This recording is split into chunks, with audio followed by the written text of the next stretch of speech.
Hello friends, CB মেরিস্ট্রিম চ্যানেলে আমি তোমাদেরকে ওয়েলকাম জানাচ্ছি।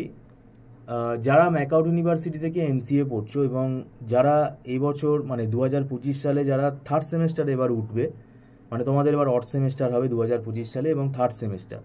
প্রথম কথা বলে রাখি, দেখো থার্ড সেমেস্টারের পরে তোমাদের আসছে যেটা ফোর্থ সেমেস্টার, সেটা কিন্তু পুরোপুরি প্রজেক্ট বেসড।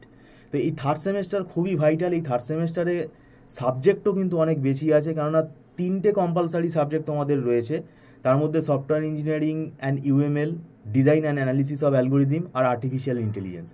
3টে সাবজেক্ট কিন্তু খুবই জটিল সাবজেক্ট। এটা ভয় পাওয়ানোর জন্য আমি বলছি না, কেননা স্টুডেন্টকে পড়াতে গিয়ে আমরা দেখতে পাচ্ছি তাদের কিন্তু জিনিসটা বুঝতে টাইম লাগে। কারণ আর্টিফিশিয়াল ইন্টেলিজেন্স এটা কিন্তু একটা পুরো নতুন সাবজেক্ট, মানে তাদের কাছে, স্টুডেন্টদের কাছে, কারণ এটা একটা সত্যিকারের একটা মানে অ্যাডভান্স কনসেপ্ট এখানে রয়েছে।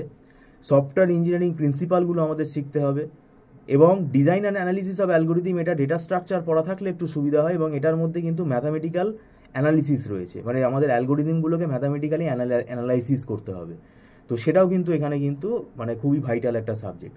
তো এটা কি হয়, এটা স্টুডেন্ট যদি দেরি করে পড়া শুরু করে তাহলে কিন্তু অসুবিধা। এবং আমাদের কাছে যদি আসে, আমরা বলি যে তোমরা আগে আসো, কেননা এই পরীক্ষার 2 মাস আগে এই সাবজেক্টগুলো কিন্তু আমাদেরও পড়াতে অসুবিধা হয়, কারণ আমরা কনসেপ্ট ক্লিয়ার করে ধরে ধরে পড়াই।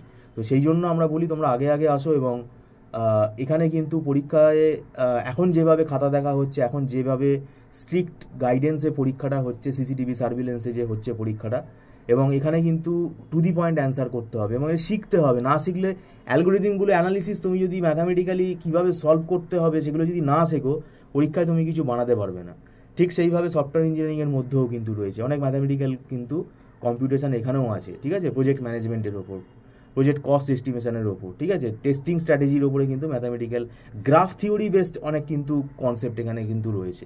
তো সেটাই আমি তোমাদেরকে বলতে চাইছি যে থার্ড সেমেস্টারের পড়া তোমরা শুরু করে দাও। যদি তোমরা পড়তে আগ্রহী থাকো আমাদের কাছে, তোমরা ডেসক্রিপশানে নাম্বারে আমাদের সাথে যোগাযোগ করতে পারো। এবং আমাদের মান্থলি ফিস সিস্টেমে ক্লাস হয় এবং সেটা মাসে মাসে অ্যাডভান্স পেমেন্ট করে ক্লাস করতে হয় এবং সেটা নট রিফান্ডেবল। আর একদম ছোটো ছোটো ব্যাচেই আমাদের ক্লাস হয়, তাতে কোনো স্টুডেন্টের অসুবিধা হবে না। যাই হোক, ভিডিওটা সম্পূর্ণ দেখার জন্য তোমাদেরকে আমি ধন্যবাদ জানাচ্ছি। Thank you so much.